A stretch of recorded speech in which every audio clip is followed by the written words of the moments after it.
Welcome back to the Joe Rogan Experience, folks.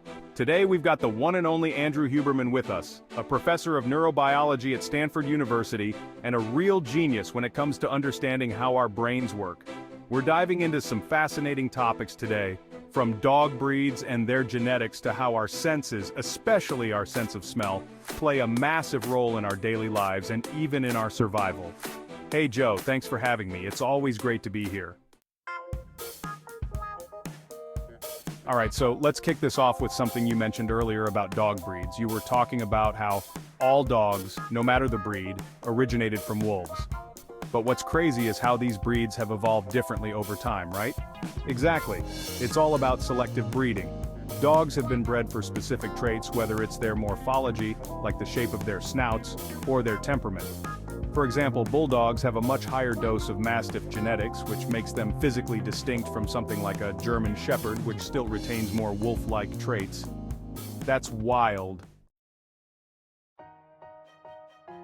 And speaking of senses, you also mentioned something mind-blowing about how our sense of smell, although often underestimated, is much more powerful than we realize.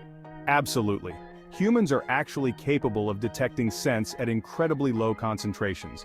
There's this experiment where people could track the scent of chocolate buried several inches underground just using their sense of smell. It's similar to what bloodhounds do, which is pretty incredible considering we often think our sense of smell is inferior. That's insane. It makes you wonder about how much we're actually picking up on subconsciously, especially when it comes to things like attraction or even sensing danger. Exactly, Joe. Our brains are constantly processing information from our environment, often without us even realizing it. For instance, the scent of a partner can become less appealing if the relationship dynamic changes, which might be linked to hormonal changes and even our immune system. Man, it's all connected, huh? And you were saying that some of this stuff is rooted in really ancient parts of our brain, right? Yes, the olfactory system, which processes smell, is one of the most ancient parts of our nervous system. It's directly linked to the amygdala, the part of the brain responsible for emotions like fear and pleasure. That's why certain smells can trigger strong memories or reactions, almost like a reflex.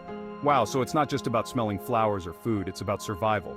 Exactly. Smells can trigger fight or flight responses, and this happens almost instantaneously. It's why things like smelling salts can jolt someone awake. They trigger a primal, instinctual reaction in the brain.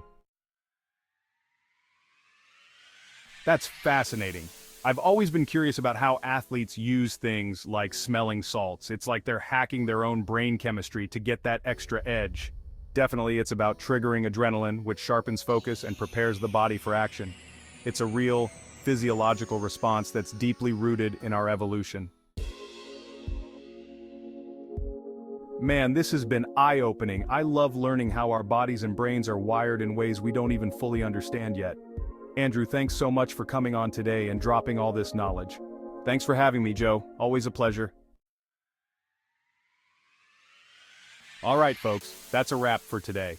If you enjoyed this episode, don't forget to hit like and subscribe for more deep dives into the mysteries of the human brain. Stay curious. As always, if you thought this video contained info that wasn't a complete waste of time, go ahead and click on that subscribe icon. You can like it too, even if you didn't.